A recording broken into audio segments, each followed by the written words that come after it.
students, myself Kiran Jadhav. Today we have started the new topic. Can you tell which factors affect the environment? How? Now both natural and man-made factors affect the factor of environment. How? कशा पद्धतीने in natural factors sudden changes in the weather, the different types of natural disasters etc. affect the environment. Due to such changes there are problems in the interrelationship that exist between food chain and food web. Second, man-made causes.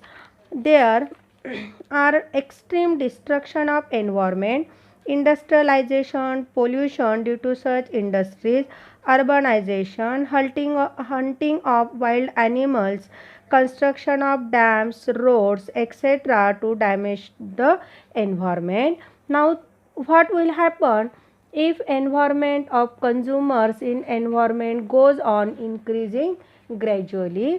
जर पर्यावरणामध्ये भक्षकांची संख्या वाढतच गेली तर काय होईल? Consumer म्हणजे कोण? भक्षक. Now if it will create the scarcity of prey organisms, then due to lack of prey the nature of consumers, the number of consumers will also decline. काय होणार आहे? भक्षकांची संख्या वाढली तर हळूहळू प्रे कमी होत जातील आणि एक वेळ अशी येईल की कंझ्युमर्स पण डिक्लाइन होऊन जातील. What will be the effect of industry establish on river bank on the river ecosystem? जर नदीच्या किनारी भागावरती जर आपण कारखाने उभारले गेले तर नदी या परिसंस्थेवरती काय परिणाम होणार आहे? तर water pollution increase, doesn't it? This cause affect the aquatic life. नदीमधली जी जलीय वनस्पती आहेत, प्राणी, ते सगळे काय होतील? डिस्टर्ब होईल त्यांना. This water will no longer remain potable. Potable water means वापरण्यायोग्य, यूज करण्याउपयोग ते वॉटर राहणार नाही. Thus food chain and food web in river may be terminated due to such pollution. आणि हळूहळू मग पाण्यातली म्हणजे विहिरीतली, नदीतली जी परिसंस्था आहे, इकोसिस्टीम आहे, ती डिक्लाइन व्हायला सुरुवात होईल. When some natural factors of environment and some artificial polluted factors harm the environment, it creates imbalance between various factors of the environment and ultimately affect the existence of biotic factors. पर्यावरणामध्ये असणारे काही नैसर्गिक आणि काही मानवनिर्मित दूषित घटक आहेत की जे पर्यावरणाला हानी पोचवतात आणि पर्यावरणामध्ये समाविष्ट अनेक घटकांमध्ये असमतोल, ज्याला आपण म्हणतो इनबॅलन्सचा निर्माण होतो. त्याचा परिणाम हा मुख्यत्वे जैविक म्हणजे लिव्हिंग ऑर्गॅनिझम्सवरच होत असतो. Now observe this table and fill it now. Factors affecting the environment. Two types of factor affecting the environment. One is natural factor and second is man-made factors. In natural factors, earthquake, volcano eruption, floods, clouds bursting, forest fires, drought, etc. Man-made factors, deforestation, air pollution, water pollution, urbanization, industrialization, construction of roads, bridges, dams, etc. are some man-made factors. One important thing here we have given, the earth is sufficient to satisfy everyone's need but not the greed. आपण आपल्या ज्या बायोस्फिअरवर राहतो, जी आपली अर्थ आहे, ती आपल्या sufficient need म्हणजे आपल्या ज्या मुबलक ज्या गरजा आहेत त्या ती पूर्ण करत असते, परंतु आपला जो हावरटपणा आहे, ग्रीडी आहे, ती पूर्ण करू शकत नाही. असे महान विचार आपल्याला महात्मा गांधींनी दिलेले आहेत. आपल्या ज्या बेसिक नीड्स आहेत, काही ज्या विल आहेत, इच्छा आहेत, त्या सगळ्या आपल्याला आपल्या अर्थकडून मिळत असतात. Now At present, many environmental problems have been arise due to the effect of various natural and artificial factors on the earth. आपल्या पृथ्वीवरती अनेक नॅचरल आणि म्हणजे मानवनिर्मित आणि नैसर्गिक घटकांचा परिणाम होऊन बऱ्याच पर्यावरणीय समस्या काय झालेल्या आहेत? अराईज, निर्माण झालेल्या आहेत. Environmental pollution is one of those main factors. त्याच्यातलीच पर्यावरण प्रदूषण ही प्रमुख समस्या आहे. Generally contamination of any material is it's pollution. कशाला आपण पोल्युशन म्हणणार आहोत की कुठला तरी घटक कंटॅमिनेट होणारे म्हणजे प्रदूषित होणारे, यालाच आपण पोल्युशन म्हणतो आहे. Unnecessary and unacceptable changes in the surrounding environment due to natural events or human activities is called as environmental pollution. This is important definition. Now you have asked in exam also what is environmental pollution. तर पर्यावरणामध्ये काहीतरी नैसर्गिक म्हणा किंवा इतर घटनांमुळे किंवा मानवीय कृतींमुळे सभोवतालच्या पर्यावरणामध्ये अननेसेसरी अँड अनॲक्सेप्टेबल म्हणजे अनावश्यक आणि अस्वीकार्य बदल होतात. हे बदल झाल्यामुळे काय होणार आहे? Direct or indirect changes in physical, chemical, biological properties of water, air, soil which will be harmful to human and other living beings is environmental pollutions. मग काय होतं आहे बघा की याच्यामुळेच हवा, पाणी, जमीन इत्यादींच्या भौतिक, रासायनिक, जैविक गुणधर्मांमध्ये तसेच मानव आणि इतर लिव्हिंग ऑर्गॅनिझम्समध्ये सुद्धा घातक ठरतील असे डायरेक्ट अँड इनडायरेक्ट बदल घडून येणे होय. Now various reasons like population explosion. मग कुठले असतील ते? तर पॉप्युलेशन एक्सप्लोजन मानवी लोकसंख्येचा स्फोट असेल, फास्ट इंडस्ट्रियलायझेशन असेल, वेगाने वाढणारी औद्योगिकरण, and indiscriminate use of natural resources, नैसर्गिक संसाधनांचा मोठ्या प्रमाणामध्ये वापर, डिफॉरेस्टेशन, जंगलतोड करतो मोठ्या प्रमाणामध्ये, अँड अनप्लॅन अर्बनायझेशन. नागरी वस्त्या ज्या वाढत आहेत तर त्या कशा अनियोजित पद्धतीने वाढतील, are responsible for environmental pollution. ह्या सगळ्या ज्या गोष्टी आहेत ह्या पर्यावरणीय प्रदूषण घडून आणतात. Which are the types of pollution. Now different types of pollutions like air, water, sound, soil, thermal, light pollution occurs around us. What do we mean by natural and artificial pollution. कशाला आपण artificial आणि कुठल्या पोल्युशनला आपण natural pollution म्हणणार आहोत? तर the pollution which is cause by natural source and due to natural process is called natural pollution. निसर्गाकडून जे पोल्युशन घडून येणार आहे त्याला नॅचरल म्हणणार आहोत. For example earthquake, eruption of lava वगैरे हे जे आहेत हे नॅचरल आहेत.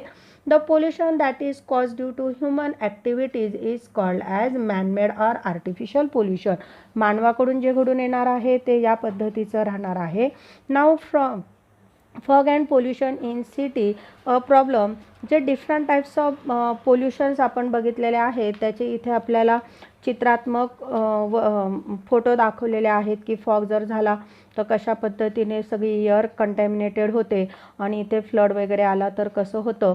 तर हे सगळं मी तुम्हाला याचे थोडेसे व्हिडिओ चित्र वगैरे दाखवणार आहे जेणेकरून ही संकल्पना तुमची अधिक क्लिअर होईल.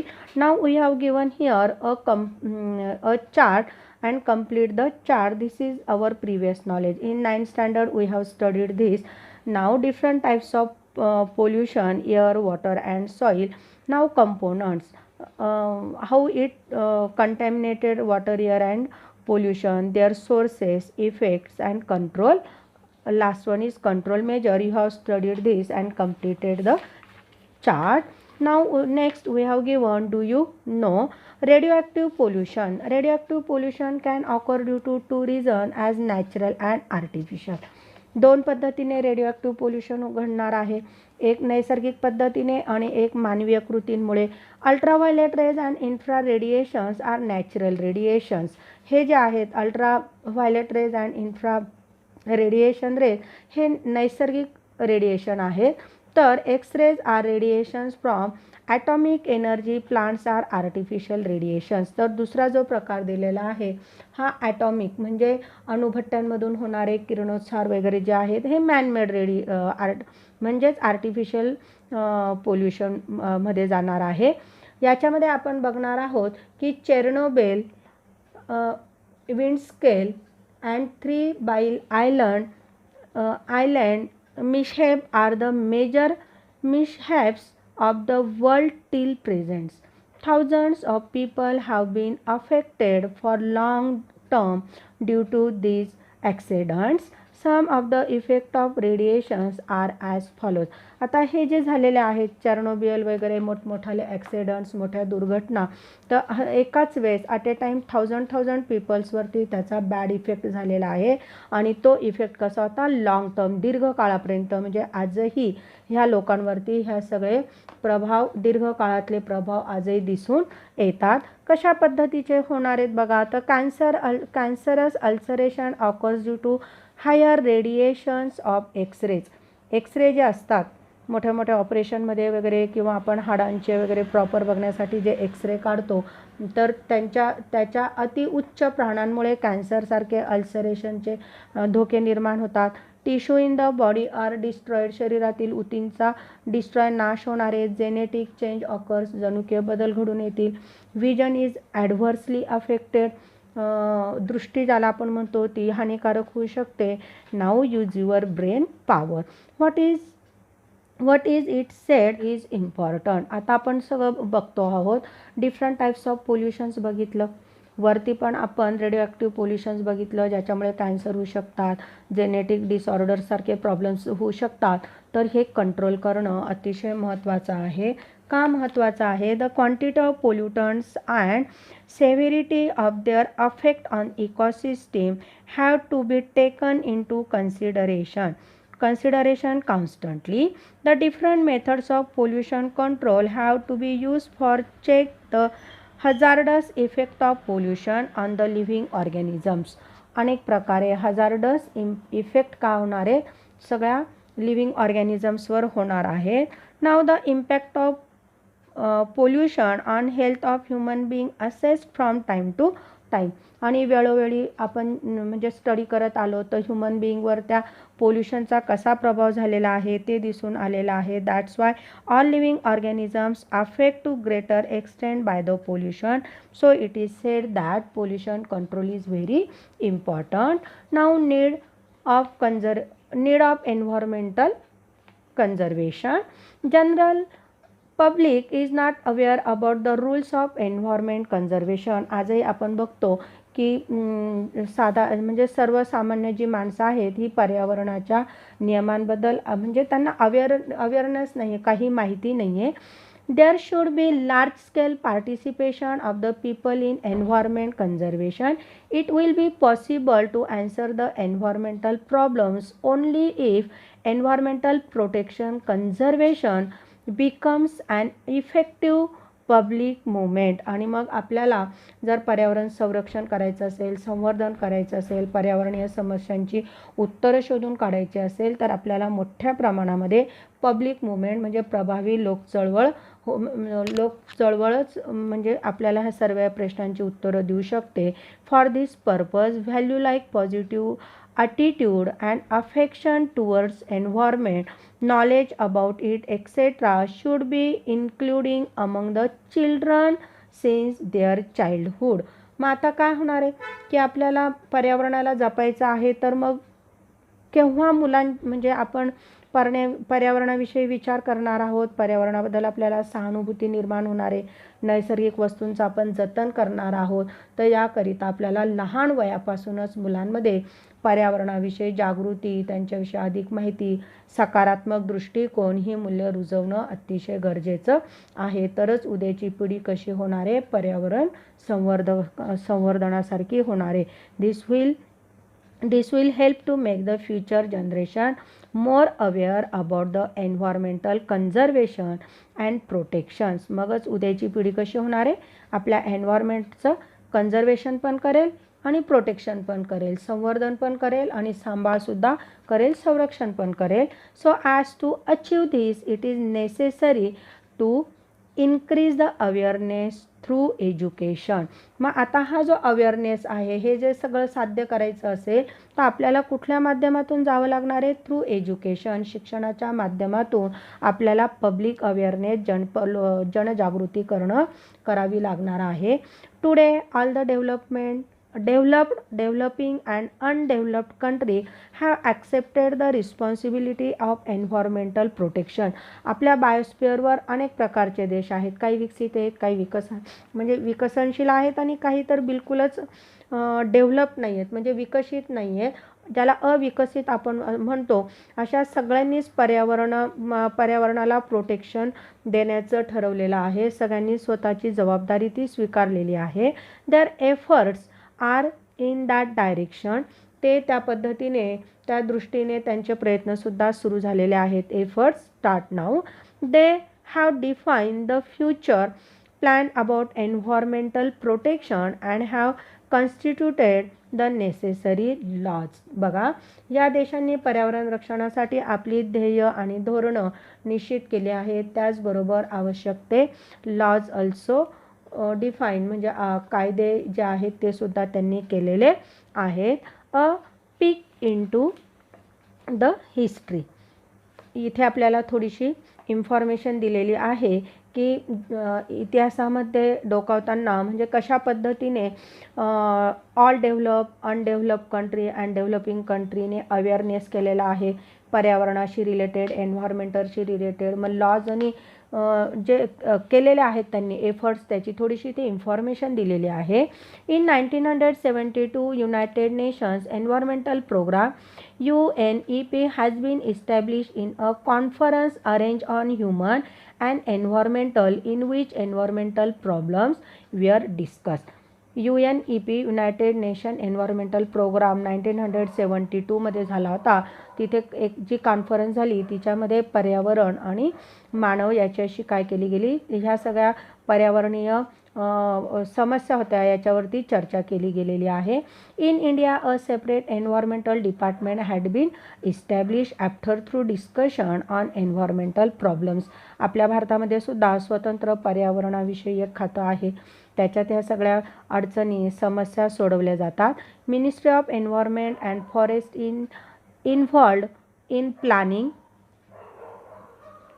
inducting and increasing awareness about environment and forest through various programs since 1985. आता 1985 पासून पर्यावरण आणि वन मंत्रालय आणि वन विषयक कार्यक्रमांचं नियोजन, त्यांचं प्रवर्तन आणि प्रबोधन करण्याचं कार्य करत आहे. Now complete the chart. We have given here one chart. Need of environmental conservation. आता एन्व्हायरमेंट कन्झर्वेशन आपल्याला जतन करायचं आपल्याला आपलं एन्व्हायरमेंट. मग त्याच्याशी आपण कुठल्या पद्धतीने नीड करणार आहोत, तर to conserve the natural resources. नैसर्गिक संसाधनांना आपण काय करणार आहे, जतन करणार आहोत, संवर्धन करणार आहोत. To solve the natural and artificial problems. Now to give quality life and sustainable future of the next जनरेशनला क्वालिटी लाईफ देऊ शकतोय. To protect and observe the biodiversity. Now to maintain the balance in nature. And last to maintain the clean pollution free air, water and land. That types of need we give the environment conservation. Now environmental conservation our social responsibility. This is very important. आता आपण सगळेच एन्व्हायरमेंटशी राहतो, एन्व्हायरमेंटशी आपण related आहोत, तर त्या सगळ्यांची काळजी घेणं ही आपली काय राहणार आहे, सामाजिक जबाबदारी राहणार आहे. पर्यावरण संवर्धन ही काय आपली सामाजिक जबाबदारी आहे. Since existence of human there is interrelationship between human and environment. Human step on the earth long after formation of earth. पर्यावरण आणि मानव यांच्या संबंध मानवाच्या एक्झिस्टन्स अस्तित्वापासूनच आहे. पृथ्वीवर मानवाने पाऊल तिच्या निर्मितीच्या बऱ्याच कालावधीनंतर आफ्टर फॉर्मेशन ऑफ अर्थ. आधी पृथ्वीची निर्मिती झाली, नंतर मानवाने पृथ्वीवरती पाऊल ठेवलेलं आहे. Now on the earth human being proved its superior as compare to the other animal with the help of characters like intelligence, memory, imaginary ability etcetera. आता मानवाकडे अनेक प्रकारच्या म्हणजे गुण आहेत. बुद्धिमत्ता आहे, स्मरणशक्ती आहे, इमॅजिनरी पॉवर ज्याला आपण म्हणू, कल्पनाशक्ती आहे. या गुणांच्या आधारावरती तो इतर सजीवांपेक्षा कसा ठरलेला आहे, सुपेरियर ठरलेला आहे, म्हणजे महत्त्वपूर्ण त्याने त्याचं स्थान ठेवलेलं आहे. Now human establish domination over the nature. आपल्या गुणांच्या आधारावर त्याने काय केलेलं आहे, ओव्हर द नेचर, निसर्गावरती मात केलेली आहे किंवा विजय मिळवलेला आहे. Human utilise all the natural resources as much as possible.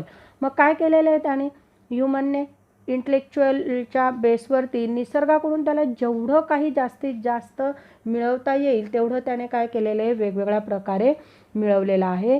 In an attempt to live a satisfactory life, human kept on snatching from the nature as much as possible and this lead to increase in problems. इथे snatching म्हणजे काय, ओरबाडून घेणे, ओढून घेणे. आणि मग काय झालेलं आहे, मानवाने आपल्याला अधिक छान, अधिक समृद्ध लाईफ जगण्यासाठी त्याला नेचरकडून जेवढं काही पाहिजे होतं अति हावरटपणाने स्नॅचिंग, ओरबाडायला सुरुवात केली आणि तिथूनच काय झालेली आहे, इन्क्रीज इन प्रॉब्लेम्स, पर्यावरणाशी संबंधित अडचणी किंवा समस्या सुरू झालेल्या आहेत. From this entire scenario we can understand that human has crucial role in maintaining the environment balance.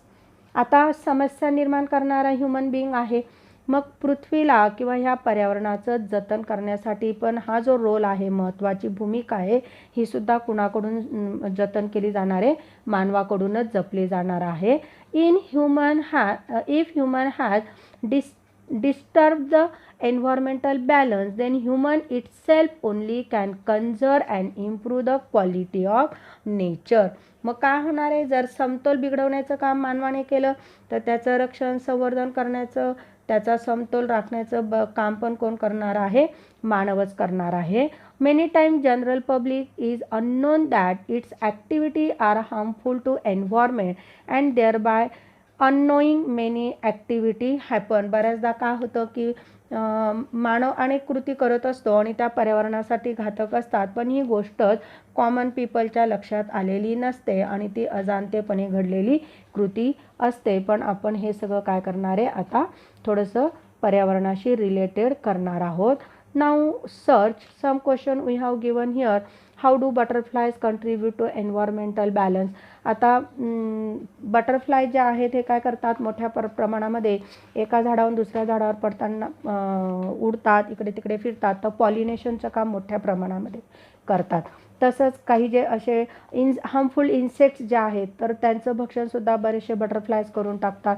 त्याच्यानंतर कलरफुल बटरफ्लाय जे आहेत तर ते आपल्याला प्लेझंट प्लेसेस ज्याला आपण म्हणतो, गार्डन वगैरे ठिकाणी आपल्याला मोठ्या प्रमाणामध्ये दिसतात आणि ह्युमन बिईंगचं जे नेचर आहे किंवा ॲटमॉस्फेरिक प्लेझंट देण्याचं कामसुद्धा आपल्याला बटरफ्लायज करतात. Now do you know now law enacted about environmental conservation. इथे आपल्याला काही पर्यावरण संवर्धनाशी निर्माण केलेले कायद्यांची माहिती दिलेली आहे. पहिला कायदा दिलेला आहे फॉरेस्ट कन्झर्वेशन ॲक्ट 1980. आता हा कायदा कशासाठी केला गेला, the land reserved for forest conservation has been prohibited to use for any other purpose by this law. म्हणजे जंगलासाठी जी जमीन किंवा जागा सोडलेली आहे तिचा कुठल्याही चुकीच्या पद्धतीने वापर करण्यात येऊ नये याच्यावरती बंधन घातलेलं आहे. Example, permission of central government is compulsory for mining activities. बऱ्याच ठिकाणी सोन्या चांदीच्या माईन वगैरे सापडतात, तर जर त्या खोदायच्या असतील तर आता आपल्याला काय करावं लागणार आहे, सेंट्रल गव्हर्नमेंटची, केंद्र सरकारची परमिशन घ्यावी लागणार आहे. Otherwise any person who disobeys this law is entitled to imprisonment for 15 days. काय होणार आहे त्याला, इम्प्रिझनमेंट फॉर 15 days, 15 दिवसासाठी त्याला तुरुंगवासाची शिक्षा सुद्धा होऊ शकते. सेकंड ॲक्ट दिलेला आहे environmental conservation act 1986. Purpose of this act is to control the pollution and punish the person or institute harming the environment. Any person or factory is prohibited by this act from releasing the pollutants in atmosphere beyond a permissible limit. आता गव्हर्नमेंटने काय केलेलं आहे, जेवढे main factors आहेत तर त्यांचे limitations करून दिलेले आहेत की त्याच्या पलीकडे अजून त्या गोष्टींचं पोल्युशन करता येणार नाही. मग त्याच्यात वॉटर आहे, लँड आहे, मापदंड करून दिलेला आहे. त्याच्या पलीकडे आपण जाऊ शकणार नाही, नाहीतर काय होणार आहे, परत डिसओबे जर केला तर प्रायसनमध्ये जावं लागणार आहे. The person breaching this rule is entitled for their 5 year imprisonment or fine up to 1 lakh rupees. National green tribunal. National green tribunal म्हणजे राष्ट्रीय हरित न्यायाधिकरण म्हणतो बघा आपण, तर त्याची काय केलेली आहे, इस्टॅब्लिश इन 2010 2010मध्ये ह्या नॅशनल ग्रीन ट्रिब्युनलची स्थापना केलेली गेलेली आहे for effective implementation of environment related laws. जे काय करते, पर्यावरणासंबंधीचे लॉज काय करते बघते. Now let's discuss. We have given here some information और awareness towards forest. Chipko movements, ही मुवमेंट जी आहे ही महिलांकडून राबवली गेली. As per clause 49A trading of rare animal has been completely ban. Trading म्हणजे काय, बिझनेस किंवा व्यापार ज्याला आपण म्हणतो, तर कलम 49A नुसार दुर्मिळ होत चाललेल्या प्राण्यांच्या व्यापारावर पूर्णतः बंदी घालण्यात आलेली आहे.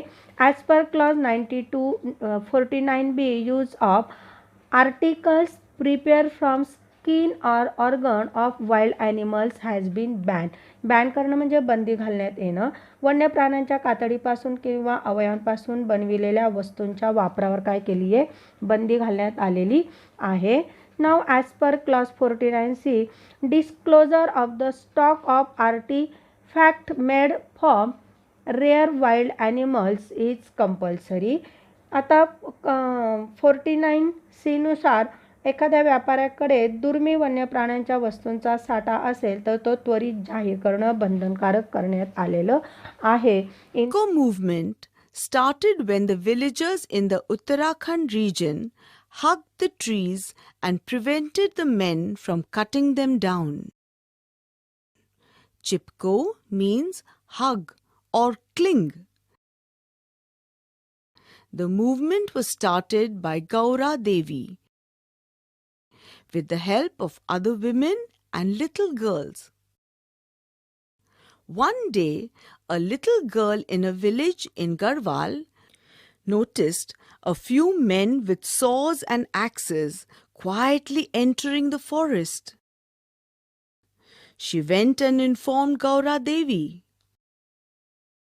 Gaura Devi collected a group of women and little girls and went into the forest and asked the men not to cut down the trees. The men threatened them with guns, but they just clung to the trees. The men had to finally leave. Sundarlal Bahuguna is another leader of the modern-day Chipko movement. The original Chipko movement started in a small village of Rajasthan some 300 years ago. There was a village named Khejadi. The people of this village, the Bishnois, loved their trees. Once the ruler of Mewar sent a group of people to cut the trees. The king needed wood to burn lime to be used in the construction of a new palace. The people of Khejadi refused to allow the king's men to cut the trees. They hugged the trees.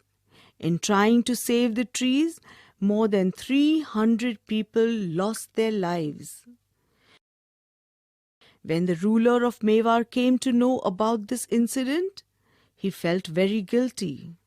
He immediately passed an order that no one should cut trees in Khejadi village. Trees grow naturally in the forests. It is our duty to save and preserve them for the betterment of our environment.